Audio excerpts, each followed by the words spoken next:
I am Sanjay Rath and I have come all the way from India, New Delhi, though that's not exactly where I'm originally from. I am from Jagannath Puri and I'm here at the beautiful, sprawling Shivananda Yoga Farm for its 15th annual Vedic conference. And I'm very grateful to Swami Sitaramana for calling me for this. I did present a few papers over here. We talked on some of the most difficult subjects, and I have also presented one paper for the first time on Ritu. Ritu has to do with the seasons. Now there are 6 Vedic seasons. When we use the word Vedic, it is from Veda, which means knowledge. And this is not like the seasons of the tropical seasons that the sun creates. But these are the seasons that of knowledge, and each season of knowledge is roughly for about 2 months. And these 6 Vedic seasons are called Vedanga. Anga means parts, like body parts, and knowledge has 6 parts, the Vedic knowledge, of which one of the parts is Jyotish. And this has to do with the Sama, because that's where there is a lot of light, and Jyotish has to do with the light, Jyoti.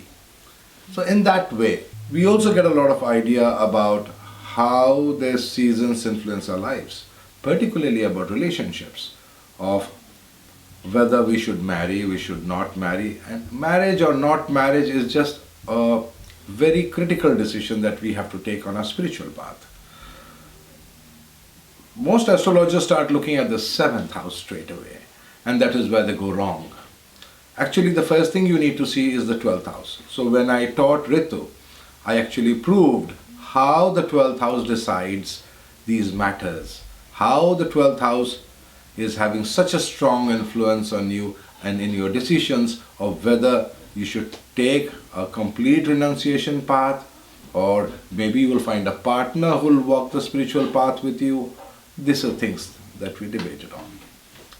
My experience over here was very nice. The rooms are extremely nice. I came with my wife. So married people, I felt extremely welcome, and the food is good. Of course, it is vegetarian, and it's good to be vegetarian at least for a few days. I am vegetarian, by the way. So it is very sattvic over here. There is a lot of peace. They have a beautiful schedule right from the morning, and you are not forced to do anything, but you are exposed to everything. The beauty about this is you take it as you can. It's natural. Jyotish, like people come to study Jyotish, but then they also get exposed to things like yoga.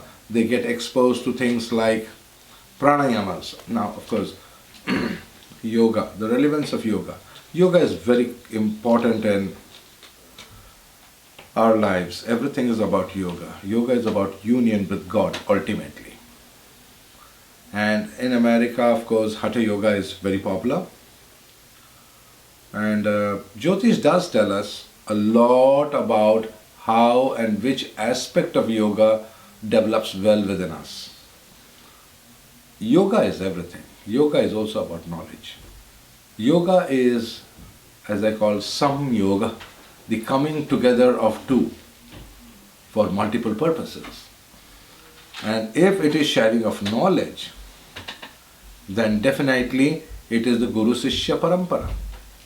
And everything runs. A teacher-student relationship can be very beautiful, in which the sharing of knowledge is for your sole purpose, or it can be nice where the sharing of knowledge is for making money.